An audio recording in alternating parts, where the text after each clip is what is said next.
Hello, Alan Gray here with the Microbiome First Summit, underwritten by the World Asthma Foundation.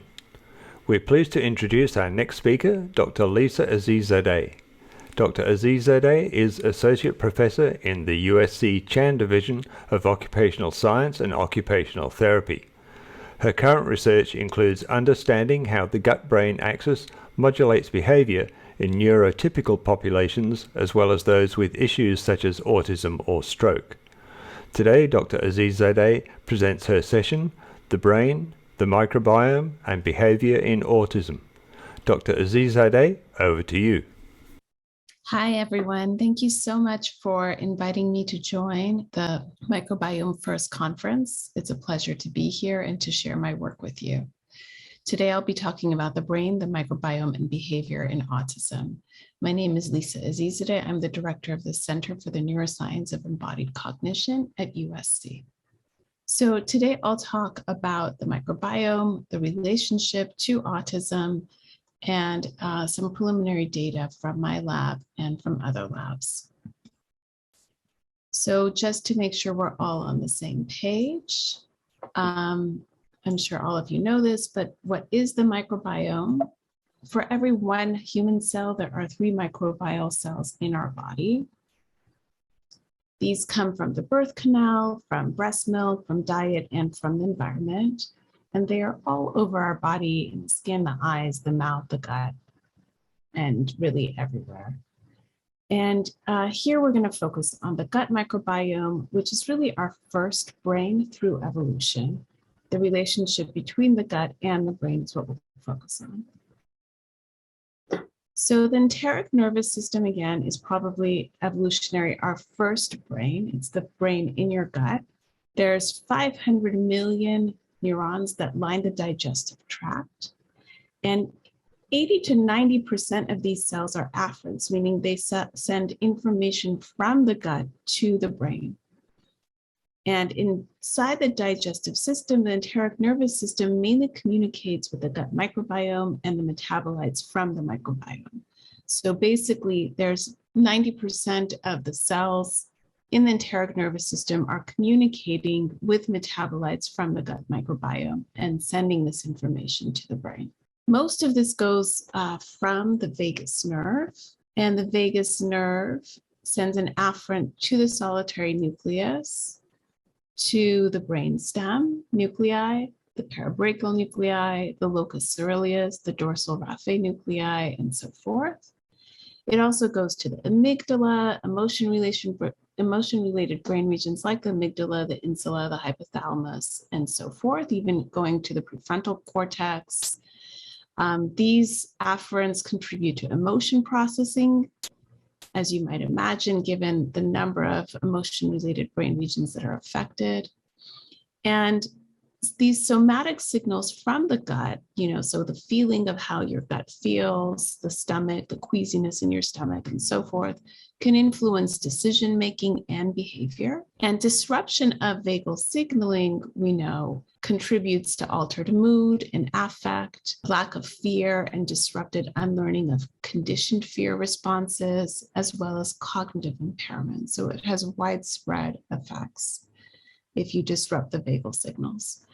And chronic vagal nerve stimulation is a treatment for many affective disorders. So for a while now, we have known this tight coupling of the vagus nerve with emotion processing and affective diseases. There's other pathways from the gut microbiome to the brain. There's the spinal afferent interoceptive pathway. This has small diameter afferents. They travel with the sympathetic and parasympathetic efferents, and they provide input to lamina 1 and the NTS.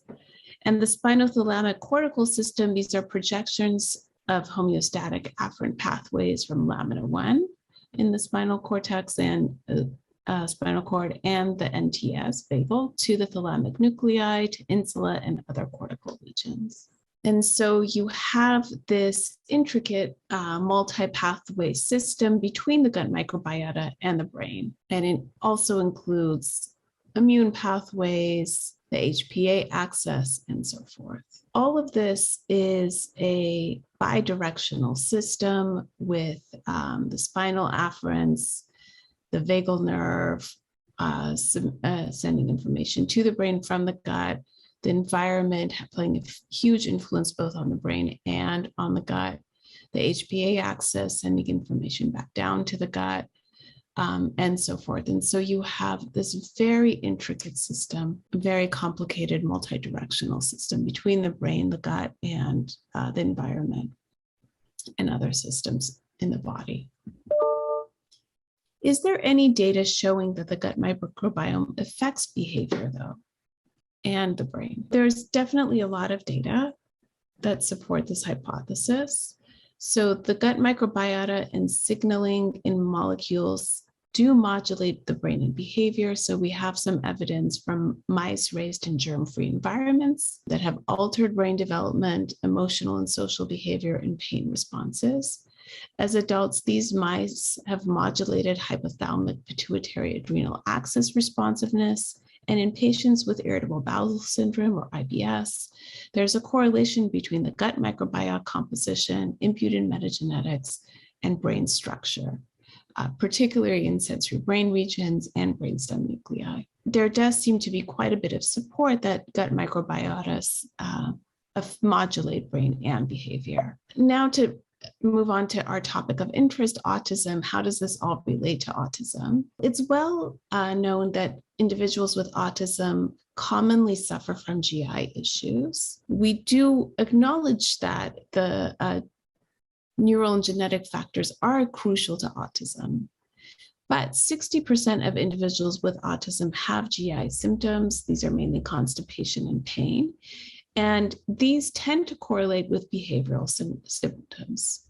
And so one proposal is that gut microbiome may play a modulatory role, perhaps in a subgroup of individuals with autism. So maybe in the 60% of individuals with GI symptoms, the gut microbiome may play a modulatory role. First of all, is the gut microbiome different in individuals with autism? Short answer is yes.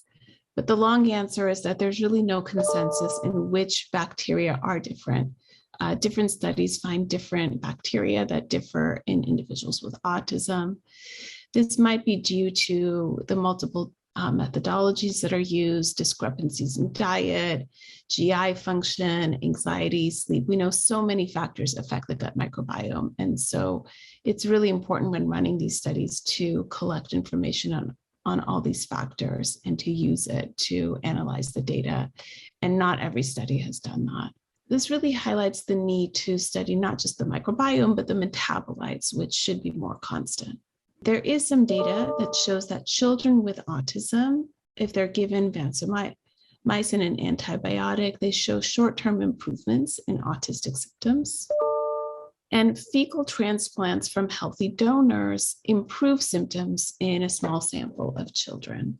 So if you take fecal samples from healthy donors, then you should see improvements in behavior. Mice given fecal transplants from children with autism developed autism behavior. So on the other hand, if you take fecal samples from individuals with autism and you give them to mice, then they develop repetitive actions and antisocial behavior. And then when they're treated with metabolites, the symptoms reduce. So here you see that there is this modulation. There seems to be evidence for modulation based on the bacteria that are introduced to the host. This is a study by Sharon in 2019 and colleagues. And here they show that if you introduce stool samples, fecal transplants from children with autism to their germ-free mice, the mice have impaired social communication, interaction, and repetitive behaviors. And then if you introduce fecal transplants from typically developing individuals, those behaviors are reduced. So this is some pretty strong evidence showing that there is a causal effect of the gut microbiome on these behaviors. Most people study the brain and autism or the gut microbiome and autism, but really what we want to look at in our lab is the relationship between all three of these, the gut microbiota, the brain, and behavior. And our hypothesis is that you will see altered communication of the gut microbiome brain axis in autism, and this will modulate clinical symptoms via altered metabolite. So specifically, what microbiome metabolite brain interaction might we hypothesize in autism? There's many different possibilities, but one of the ones that we have been focusing on is the serotonin pathway. And the serotonin hypothesis in a subgroup of autism, of people with autism, has long been a hypothesis for one of the underlying potential underlying causes of autism. So we know 30% of individuals with autism have elevated blood serotonin levels. In individuals with autism with elevated serotonin, they also have more GI issues. So there seems to be a relationship between the GI and elevated serotonin.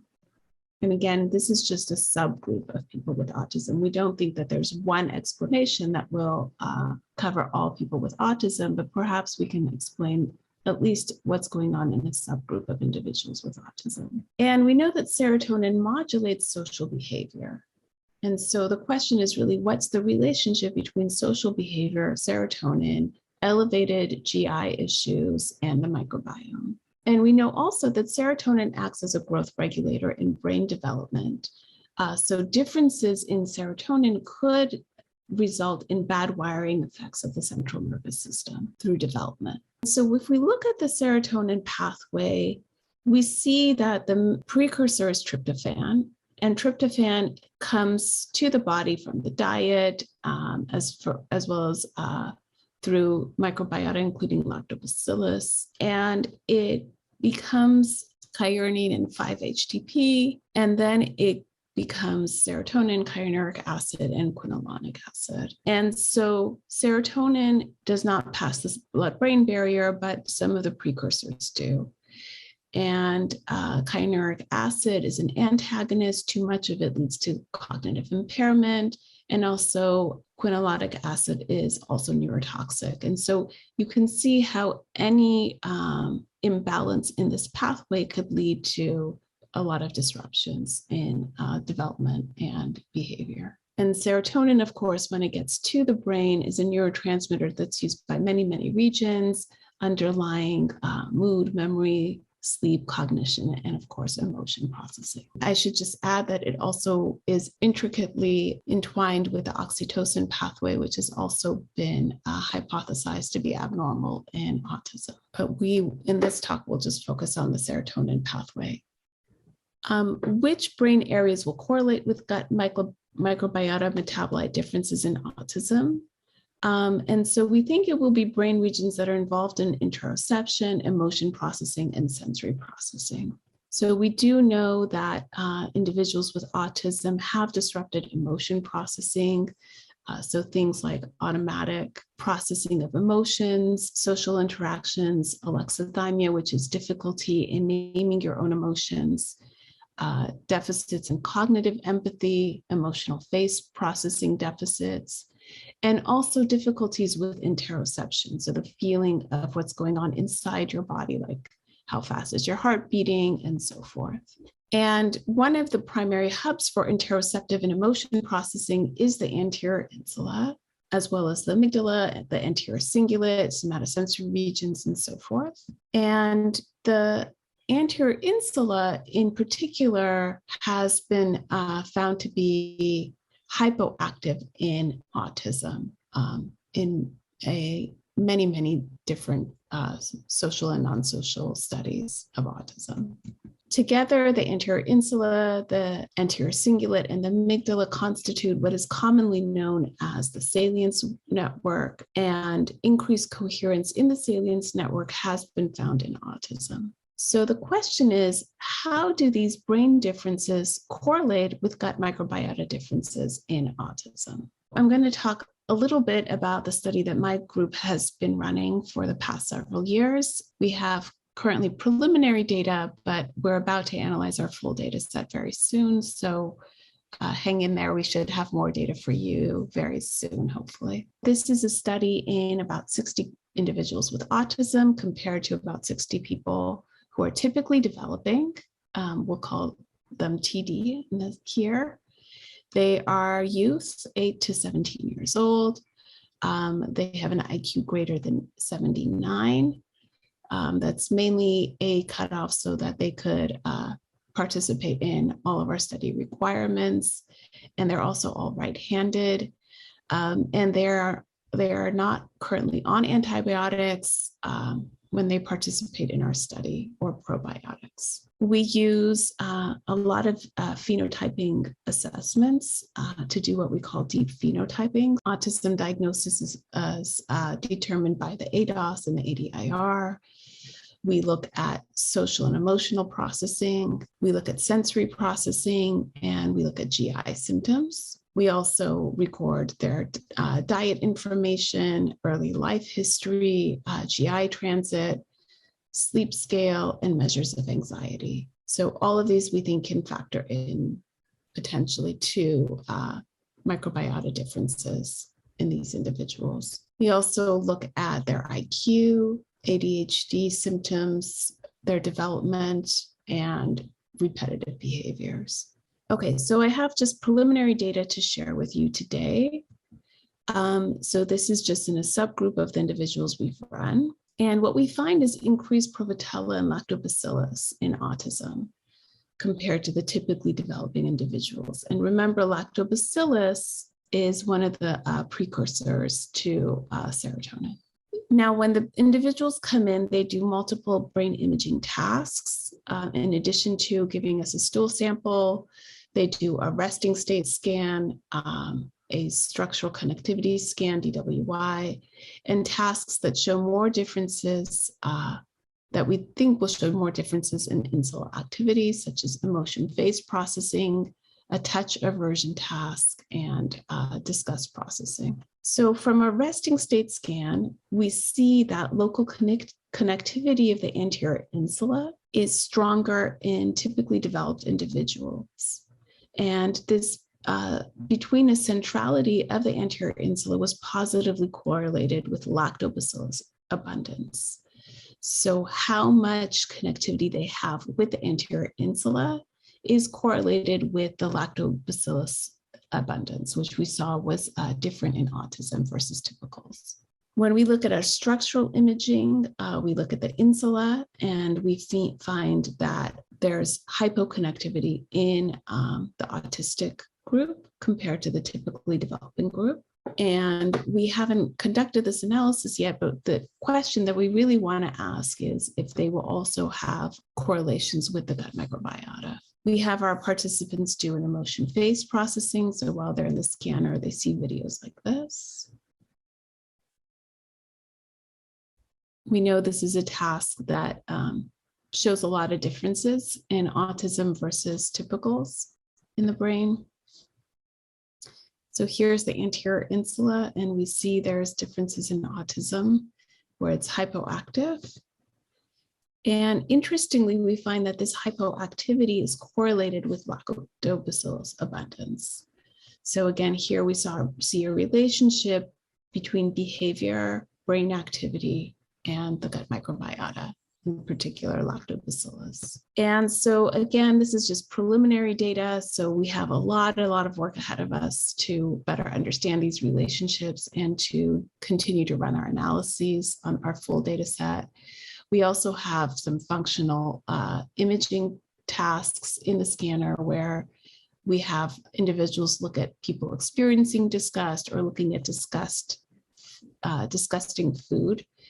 And the idea is to look at how this is processed in the brain and relationships with behavior and microbiota. And also a sensory processing task where people watch other people being touched in the scanner. A lot of data shows that this activates the anterior insula, and the idea is also here to correlate with microbiota. So we have a lot of data to come.